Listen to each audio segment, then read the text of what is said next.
In the early 1990s, deep inside a massive research facility in the United States, scientists were building a machine that was supposed to change medicine forever. It wasn't a weapon. It wasn't a spaceship. It wasn't even something most people would ever see.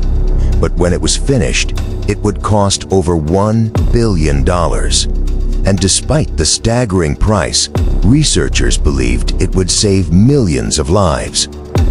The machine was designed to fight one of humanity's oldest enemies, cancer. For decades, scientists had searched for a way to destroy cancer cells without damaging the rest of the body. Chemotherapy attacked the entire system. Radiation therapy often harmed healthy tissue. But there was a radical new idea. Instead of blasting the body with radiation, what if you could aim energy with microscopic precision? A beam so precise it could destroy tumors while leaving surrounding tissue untouched. To achieve that, researchers needed something extraordinary. They needed a particle accelerator powerful enough to fire protons directly into human tumors. Protons are subatomic particles found inside every atom, but when accelerated to extremely high speeds, they behave in a very unusual way. Unlike traditional radiation, which passes through the body and damages everything in its path, proton beams release most of their energy at a precise depth. This phenomenon is known as the Bragg peak. In theory, doctors could calculate exactly where a tumor was located and deposit the radiation directly into it. The tumor would receive the full destructive force, and the healthy tissue behind it would receive almost nothing. It sounded almost like science fiction, but the physics was real. The only problem was the machine required to do it. Particle accelerators had already existed for decades, but they were mostly used for physics research. Many of them were enormous, sometimes stretching for miles underground. Adapting that technology for hospitals was a completely different challenge. To create a medical proton beam, scientists needed a circular accelerator called a cyclotron or synchrotron. These machines use powerful magnets to bend charged particles into circular paths. Each time the particles circle the machine, they gain more energy. Faster, faster, faster, until they are moving close to the speed of light.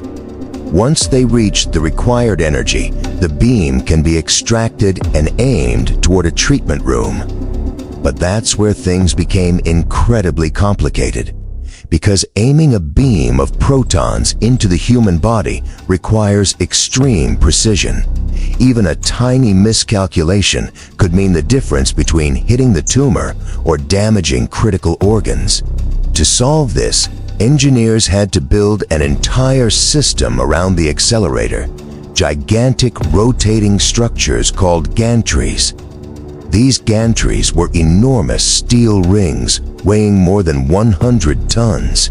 They rotated round the patient so the proton beam could approach the tumor from different angles. Inside the treatment room, patients would lie perfectly still while the machine slowly rotated around them like something out of a science fiction movie. All of it controlled by computers, calculating beam energy, direction, and timing down to fractions of a millimeter. The complexity was staggering, and the cost kept climbing. Hundreds of millions of dollars, then more. By the time the facility was completed, the total cost exceeded $1 billion. At the time, it was one of the most expensive medical technologies ever built. But researchers believed it was worth it. If the system worked the way scientists predicted, it could revolutionize cancer treatment. Tumors deep inside the brain, near the spinal cord, even in children where traditional radiation could cause lifelong damage. Proton therapy offered hope where other treatments failed. The first patients who entered the treatment rooms were facing life-threatening diagnoses. Doctors carefully planned each beam path. The machines hummed to life. Magnets energized, particles accelerated, and for a moment, it seemed like the future of medicine had arrived. Early results were promising. Some tumors shrank dramatically. Patients who had exhausted all other options were suddenly seeing improvement. News reports began calling it a medical miracle machine. Hospitals around the world started paying attention. Investors saw opportunity. If one proton therapy center could work, why not build more? Soon, medical companies began proposing new facilities across the United States, Europe, and Asia, each one costing hundreds of millions of dollars. But beneath the excitement, quiet debate had already begun inside the medical community. Some researchers were asking an uncomfortable question. Was proton therapy really better than existing treatments?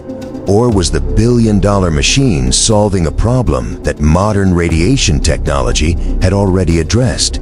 Because while proton beams were incredibly precise, new forms of photon radiation therapy were also improving rapidly. Technologies like IMRT and stereotactic radiation could already target tumors with remarkable accuracy, and those machines cost a fraction of the price. A modern radiation therapy system might cost a few $1,000,000. A proton therapy center could cost $500 million to $1 billion. And that raised a critical issue. If hospitals invested massive amounts of money into proton therapy, they would need thousands of patients to justify the cost. That meant doctors might feel pressure to recommend the treatment even when it wasn't clearly necessary. The debate quickly became controversial. Supporters argued that proton therapy reduced radiation exposure to healthy organs. Critics argued that the benefits were being exaggerated. Clinical studies were still limited, and in many cases, outcomes were similar to advanced photon radiation. Yet, the construction boom continued. By the early 2000s, new proton centers were appearing around the world.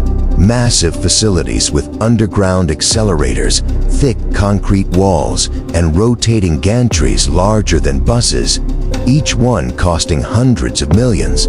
Some hospitals even took out huge loans to build them.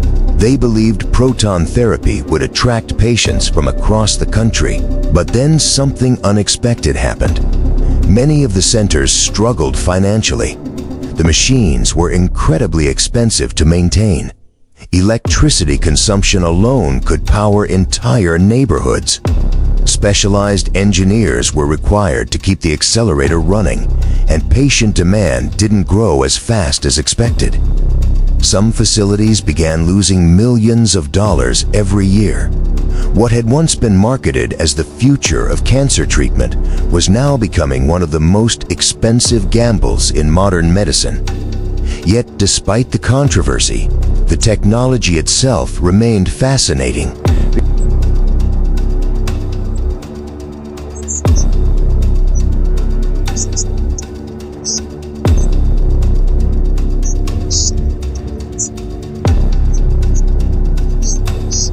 Particles racing in circles thousands of times per second, all designed for one purpose: to fire invisible bullets of energy into a tumor smaller than a grape. But as researchers continued studying the technology, they discovered something surprising.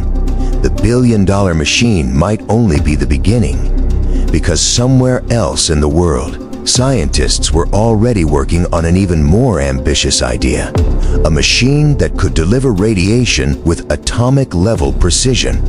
A machine that might make proton therapy look primitive. But building it would require even more money, more power, and engineering unlike anything ever attempted in medicine. And if it failed, it could become the most expensive medical mistake in history.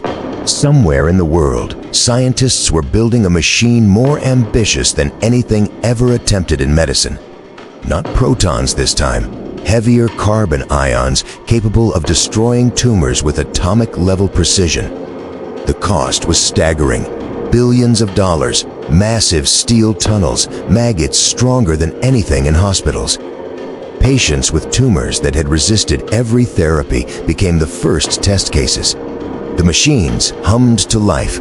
Beams of energy curved with absolute precision, striking tumors while sparing healthy tissue. Early results were miraculous, but the gamble was immense. Only a few patients could be treated. Costs soared, insurance hesitated, and critics questioned whether it was worth the price. Yet, for those who stepped into the treatment room, hope glimmered brighter than ever. One final beam fired, one final chance, and somewhere inside that glowing tunnel, a life hung in the balance.